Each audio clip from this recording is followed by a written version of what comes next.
Je réponds avec une grande joie à ce message formidable. Et je remercie cette personne de ce qu'il me dit. Tout est beau dans sa réponse. C'est plein de piété, c'est plein de foi, c'est plein de douceur, c'est plein d'une vraie paix catholique. Je prierai avec ma fille de 3 ans pour que Dieu vous donne la santé et la force de sauver le plus d'âmes possible. Encore merci mon Père. Et oui, bien sûr, que de vérité dans cette phrase.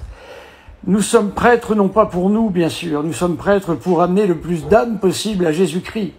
Il y avait un temps où les catholiques appelaient ça la conquête des âmes, et il faut reprendre ce terme. C'est une conquête. Il y a eu la conquête du ciel et la conquête de l'espace. Il y a la conquête des montagnes, avec des gens qui ont donné leur vie parfois pour des causes bien secondaires par rapport au salut des âmes. Car la vie commence après cette mort. Comme dit Sainte Thérèse de l'Enfant Jésus, eh bien, je ne meurs pas, j'entre dans la vie. Et là, la vie réelle commence, vous avez tout à fait raison. Saint Paul, dans ses écrits, qui a subi des choses terribles, il le dit à un moment donné, il a subi la trahison de ses amis, il a subi la persécution des Juifs à son égard, il a connu des naufrages, il a connu les fouets, il a connu toutes sortes de choses.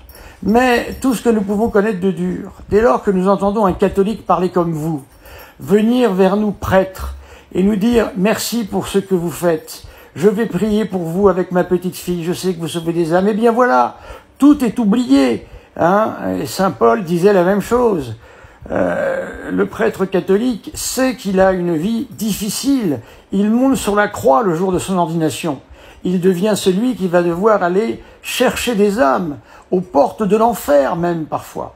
Mais sa grande consolation, c'est la communauté catholique. C'est ça sa consolation.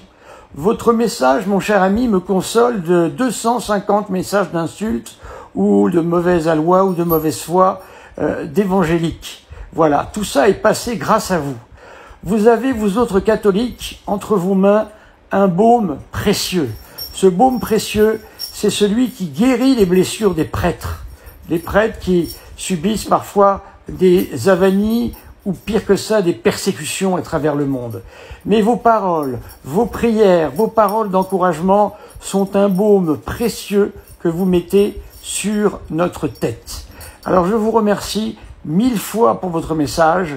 Vous ne vous en rendrez peut-être pas compte, mais il est merveilleux. Et véritablement, j'encourage les catholiques à suivre cette voie de ce baume précieux qui répare les blessures des prêtres et du Sacré-Cœur de Jésus.